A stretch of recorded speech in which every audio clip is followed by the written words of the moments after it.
Special 7 days ન્યૂઝમાં આપનું સ્વાગત છે। વડોદરામાં આમ આદમી પાર્ટીએ મોટો ફટકો, પ્રદેશ પ્રવક્તા શીતલબેન ઉપાધ્યાય સહિત 40 થી વધુ હોદ્દેદારો અને કાર્યકરો વિધિવત રીતે ભાજપમાં જોડાયા। વડોદરાના રાજકીય સમીકરણોમાં એક મોટો ફેરફાર નોંધાયો છે, જેમાં આમ આદમી પાર્ટીના 40 થી વધુ અગ્રણી નેતાઓ અને સક્રિય કાર્યકર્તાઓએ વિધિવત રીતે ભારતીય જનતા પાર્ટીનો કેસરીયો ખેસ ધારણ કર્યો છે। વડોદરા શહેર ભાજપ કાર્યાલય ખાતે આયોજિત એક વિશેષ કાર્યક્રમમાં શહેર ભાજપ પ્રમુખ ડોક્ટર જયપ્રકાશ સોની અને ધારાસભ્ય ચેતન દેસાઈની પ્રેરક ઉપસ્થિતિમાં તમામ આગેવાનોને પક્ષમાં ઉષ્માભેર આવકારવામાં આવ્યા હતા।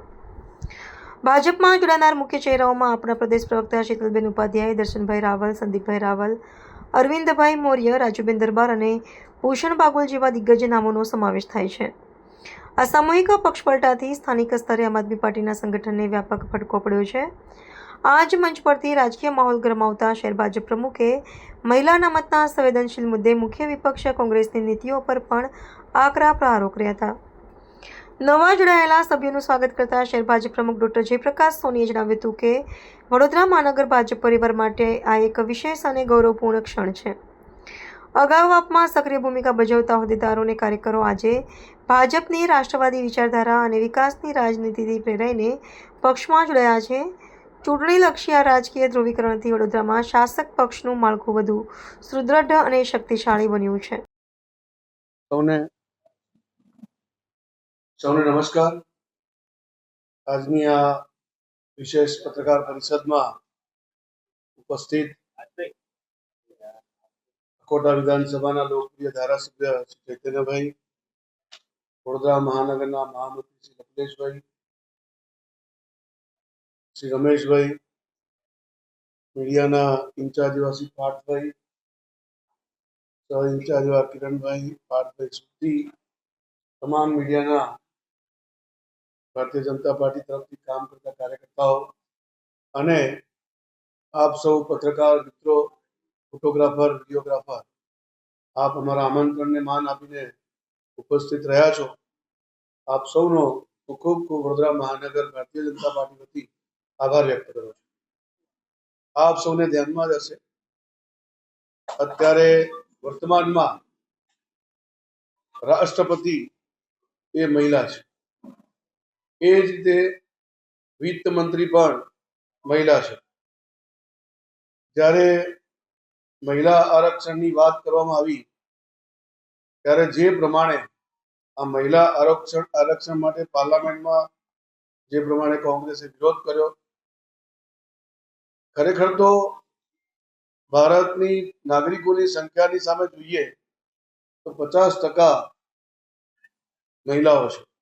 જ્યારે મહિલા શક્તિને આપણે સશક્ત બનાવવાની વાત કરી રહ્યા છે, ત્યારે નારી સશક્તિકરણની વાત કરી રહ્યા છે, ત્યારે આગામી દિવસોમાં નારી શક્તિ આગળ આવે, લોકસભા અને વિધાનસભામાં પણ એમનું નેતૃત્વ કરે અને દેશની મહિલાઓના વિષયો ઉપર વાતચીત કરે એ પ્રકારનું આયોજન દેશના યશસ્વી પ્રધાનમંત્રી માન્ય નરેન્દ્રભાઈએ કર્યું।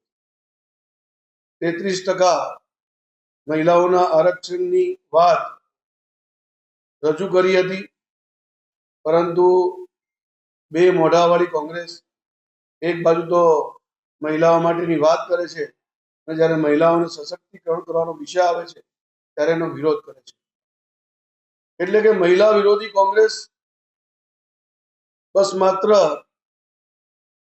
વિરોધ જ કરવો, વિરોધ પક્ષની ભૂમિકામાં રહીને પણ જે સારી અને સાચી વાત હોય એનું સમર્થન કરી શકાય, પરંતુ આપને સૌને ધ્યાનમાં છે નકારાત્મક રાજનીતિ કરવાવાળી કોંગ્રેસ એના બયાનબાજીમાં પણ હમણાં જ થોડાક સમય પહેલા એમના રાષ્ટ્રીય અધ્યક્ષ ખડગેજીએ કેરળની ચૂંટણી દરમિયાન જે પ્રકારના નિવેદનો કર્યા, ગુજરાતની જનતાને અભણ અને મૂર્ખ ગણાવી, અને આ પહેલી વખત નથી, એના પહેલા પણ અનેક એવા નિવેદન ભારતીય જનતા પાર્ટી વખોડી ચૂકી છે।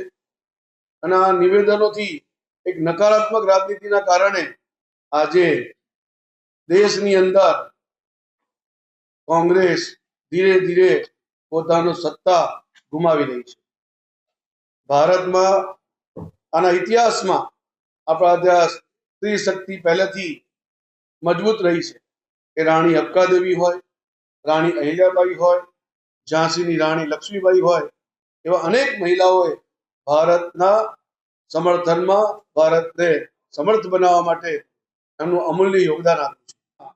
નારી શક્તિને મજબૂત કરવા માટે માન્ય પ્રધાનમંત્રીજીએ જ્યારે વિષય ઉઠાવ્યો તો આ મહિલા વિરોધી કોંગ્રેસે એનો વિરોધ પ્રદર્શન કર્યું. વિરોધ કર્યો એટલું તો નહીં, પણ જ્યારે સંસદ પત્યા પછી સંસદની બહાર જ એની ઉજવણી પણ કરી. અરે મહિલાઓની એક સશક્તિકરણની વાતની તમે વિરોધ તો કરો, બરોબર, સમજી શકાય છે, પણ તમે ઉજવણી પણ કરો છો. મહિલાઓને સંસદમાં આવતા રોકવાની એની ઉજવણી, આવું હોઈ શકે, પરંતુ એની નકારાત્મક રાજનીતિ એ પ્રદર્શિત કરે છે. ભૂતકાળમાં પણ પાર્લામેન્ટમાં જ્યારે જ્યારે મહિલા આરક્ષણના બિલની વાત આવી છે ત્યારે કોંગ્રેસ અને તેના સાથી પક્ષોનો વિરોધ કર્યો છે.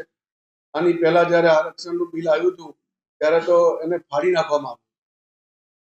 આજે મહિલા વિરોધી કોંગ્રેસની જે નકારાત્મક રાજનીતિ છે, આવનારી સ્થાનિક સ્વરાજ સંસ્થાની ચૂંટણીમાં જરૂર ગુજરાતની મહિલાઓ એનો જવાબ આપશે, અને જવાબ આપશે ત્યારે એમને ધ્યાન આવશે કે અમે કેવા પ્રકારની રાજનીતિ કરી રહ્યા છીએ.